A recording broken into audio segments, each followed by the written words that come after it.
जय जय रघुवीर समर्थ.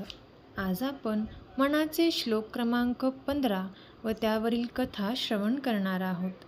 तोपर्यंत जर तुम्ही आपल्या चॅनेलवरती नवीन आला असाल तर नक्कीच आपल्या चॅनेलला सबस्क्राईब करा आणि सबस्क्राईबच्या पुढचे बेल आयकॉनचे बटन दाबा, जेणेकरून इथून पुढचे समर्थ निरूपण, दासबोध निरूपण व मनाचे श्लोक व त्यावरील कथा तुम्हाला नक्की श्रवण करायला भेटेल.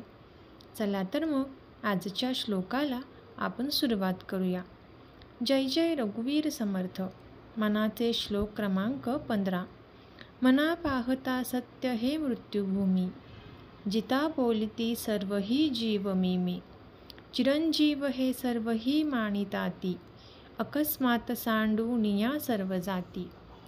पुण्यात वास्तव्य करणाऱ्या बंडोपंतांकडे त्यांचा दूरचा नातेवाईक अरुण त्या दिवशी पैशाची अतिशय निकड लागल्याने पैसे मागवयास प्रथमच गेला. गरज होती फक्त 500 रुपयांची. परंतु बंडोपंत सहज त्याला म्हणाले, पण गहाण काय ठेवणार? त्यावर अरुणनेही खिशामधून 8 दिवसांपूर्वी गंमत म्हणून घेतलेले लॉटरीचे तिकीट त्यांना दिले. त्यांनीही ते घेतले.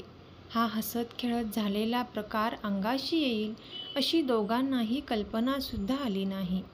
योगायोग असा की अरुणने नेलेल्या त्या 500 रुपयांनी साध्य काहीच झाले नाही. उलट बुडत्याचा पाय खोलातच याप्रमाणे सुरू केलेला धंदाही नुकसानीतच गेला. 10-12 दिवसांनी बंडोपंतांच्या त्या तिकिटाला पहिल्या नंबरचे बक्षीस लागले. ही बातमी अरुणला समजताच लगेचच बिथरलेल्या मनस्थितीत तो त्यांच्याकडे त्यांचे 500 रुपये परत करून गहाण ठेवलेले तिकीट मिळवायला गेला. परंतु बंडोपंतांनी त्याला पाहताच भांडावयास सुरुवात केली.